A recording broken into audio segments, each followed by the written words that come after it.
Oke, welcome to Coach Potato ID. Nama gua Roy, dan kali ini kita akan membahas Loki episode 5. Warning, spoiler alert bagi kalian yang belum nonton, so resiko ditanggung sendiri ya. Dan by the way, gue juga akan memberikan penjelasan easter egg dan juga beberapa detail yang mungkin kalian lewatkan ketika kalian menonton Loki episode 5 ini. So, jangan kemana-mana, stay tune terus di video ini ya. Oke, di episode 5 ini banyak banget clue apa sih yang sebenarnya terjadi pada TVA dan juga siapakah the real villain. Di sini mulai kelihatan ya, di setiap episode dari pertama sampai kelima ini semakin ramai dan membuat penasaran. Karakter dari Ravonna Renslayer masih misterius. Dia seperti menyembunyikan banyak hal. Entah dia itu pura-pura tidak tahu apa-apa tentang TVA, atau memang dia sebenarnya memang nggak tahu apa-apa, dan dia juga seorang Varian. Di episode 5 ini sebenarnya lebih ke pengungkapan apa yang terjadi pada Varian ketika mereka di-reset. Dari episode ini gue semakin yakin konsep multiverse itu benar-benar dilakukan oleh MCU. Yang paling menunjukkan konsep multiverse memang adalah terdapat banyak varian Loki. Dari Boss Loki, Kid Loki, Classic Loki yang ternyata sangat powerful. Lalu Crocodile Loki yang gue juga nggak paham ya peran dia di sini. Lalu yang menarik ada Superior Loki atau Presiden Loki yang ternyata cukup banget ya. Gue juga tidak menyangka Sylvie ternyata punya ketertarikan juga dengan Loki, sampai-sampai dia mereset dirinya sendiri demi bertemu dengan Loki.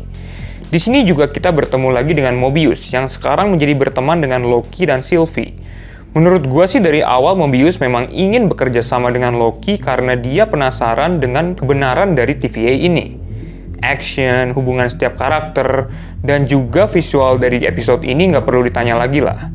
Kita juga kedatangan villain baru yaitu Alioth, yang berupa monster kabut raksasa yang bisa melenyapkan para Varian. Ternyata Kid Loki bukan anak biasa, dia juga menguasai daerah itu. Jadi sebelumnya terdapat perebutan daerah kekuasaan sepertinya dari para Varian Loki ini. Di episode 5 ini juga hubungan antara Loki dan Sylvie semakin erat. Terdapat scene romantis yang kita tidak pernah diperlihatkan sebelumnya dari karakter Loki ini. Overall, episode 5 ini memang jadi the best episode so far lah. Oke, siapapun dalang di balik TVA ini haruslah seseorang yang luar biasa gitu. Ya jangan sampai seperti WandaVision dulu yang ternyata kita udah berekspektasi banyak, taunya cuma bercandaan dan kayak bohner gitu, cuma candaan belaka aja gitu. Dan menurut gua sih, di episode 6 nanti harus memiliki konklusi yang luar biasa gitu.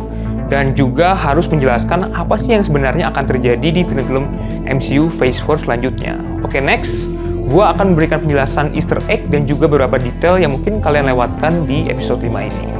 Oke, yang pertama, mungkin ini juga yang paling jelas adalah kita bisa melihat helikopter Thanos yang berwarna kuning.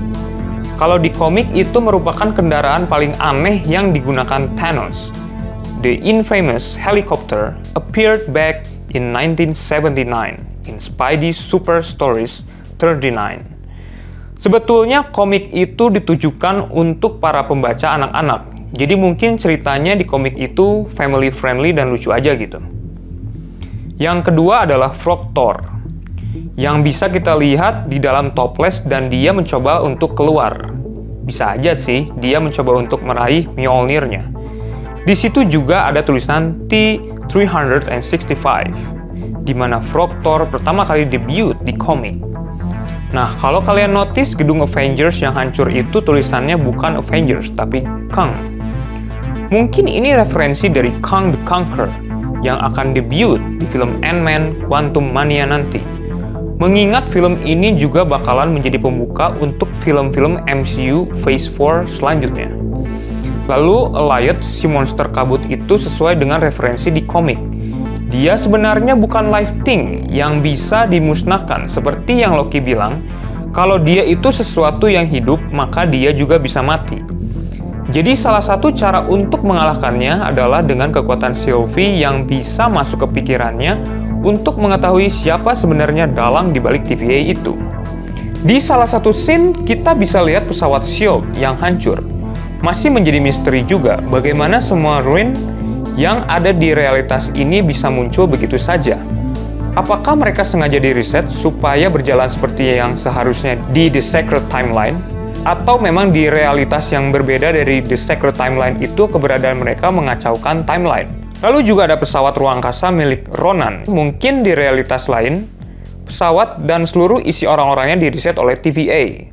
Nah ini nih, ada helm raksasa dari Yellow Jackets, musuh dari Ant-Man di film pertamanya. Gimana bisa ya dia berada di realitas ini? Apakah dia pernah mengacaukan timeline di realitas tertentu? Atau memang sebenarnya itu hanya Easter egg saja ya? Nah, kita juga sempat diperlihatkan glimpse sebuah istana ketika Sylvie mencoba untuk melihat pikiran dari Elliot. Nah, tempat itu adalah Chronopolis. Kalau di komik, itu adalah tempat asal realitas dari Kang, di mana dia rules dan bisa mengendalikan realitas itu. Nah, gue semakin yakin sih, dalang di balik TVA ini adalah Kang the Conqueror dan juga Ravonna Renslayer. Ya, mengingat Ravonna kan sebenarnya love interest dari Kang gitu ya.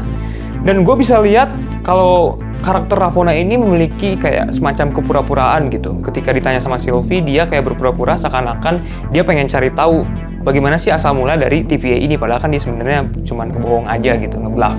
Ya sebenarnya juga sih si Miss Minutes dia kelihatan kayak ragu-ragu gitu ketika dia ditanya dan disuruh untuk menunjukkan file asal mula dari TVA ini. Dan menurut gue sih, ya kita lihatlah nanti di episode 6 gitu ya, apa sih yang sebenarnya akan terjadi pada Loki, dan juga siapa sih sebenarnya dalang di balik TVA ini gitu. Gue kayak greget gitu, siapa sih gitu. Oke, bagaimana menurut kalian?